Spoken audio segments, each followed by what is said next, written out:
Enseigner la morale, dit le jeune professeur, ce n'est pas facile. Toute conscience tâtonne et se contredit. Les doctrines aussi s'entrebattent.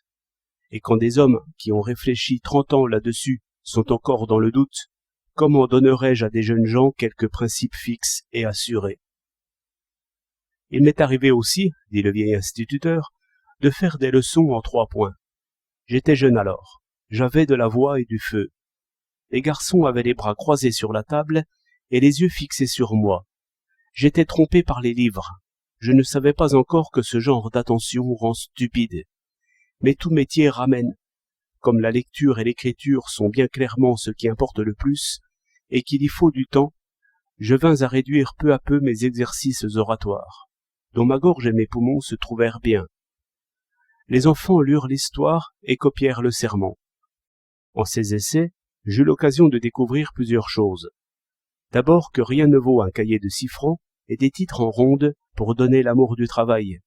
Et aussi, ce qui est sans doute plus caché, que les mouvements de l'écriture appliquée disposent à l'attention véritable, qui veut des muscles déliés, des mouvements familiers, une pensée qui revient et se recoupe, comme font les boucles de l'écriture.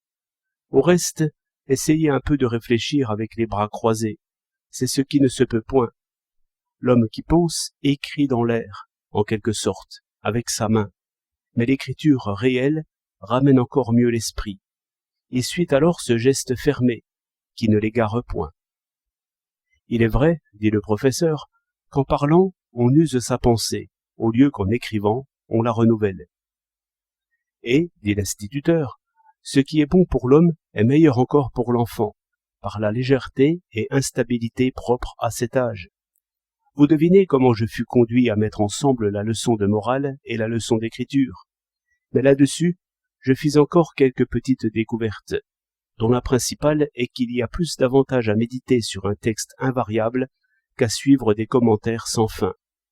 De cela, je n'aperçois pas trop bien la raison, si ce n'est qu'en remarquant que les mots soulèvent toujours un brouillard ou une poussière d'idées étrangères, ce que la considération d'une même formule finit par réduire.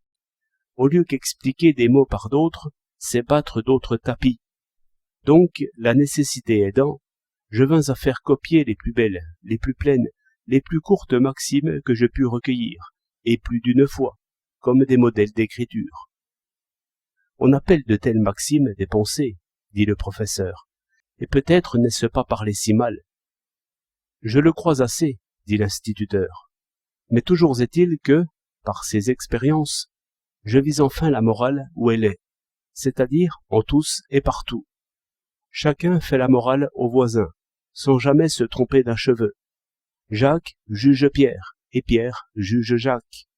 Infaillibles tous deux. Comme le jaloux juge la coquette et devine toutes ses pensées rusées et troubles, et comme la coquette devine toutes les folies du jaloux et ses prétentions et son ridicule. Comme l'obligé pèse les motifs du bienfaiteur, comme le bienfaiteur essaie la reconnaissance de l'obligé. Pour se délivrer d'admirer, dites-vous, et quand ce serait, ne voyez-vous pas qu'ils savent très bien tous ce qu'ils admireraient, ce qu'ils ne pourraient pas ne pas admirer? Mais j'aimerais mieux dire qu'ils ont soif d'admirer, et qu'ils y sont seulement difficiles, comme un peseur d'or, qui ne se laisse pas détourner, comme un essayeur d'alliage, qui vous dit la quantité de l'or et du cuivre, à 1 grain près.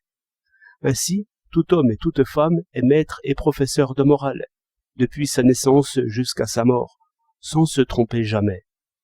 La seule découverte qu'un homme puisse faire en ce domaine, c'est qu'il s'avise de redresser en lui-même ce qu'il blâme chez le voisin. Le reste n'est qu'un jeu facile et à portée de tous. Aussi, je réduirai bien mes modèles d'écriture à 2 ou 3 maximes dans le genre de celle-ci. Ce que tu conseilles à ton voisin, fais-le.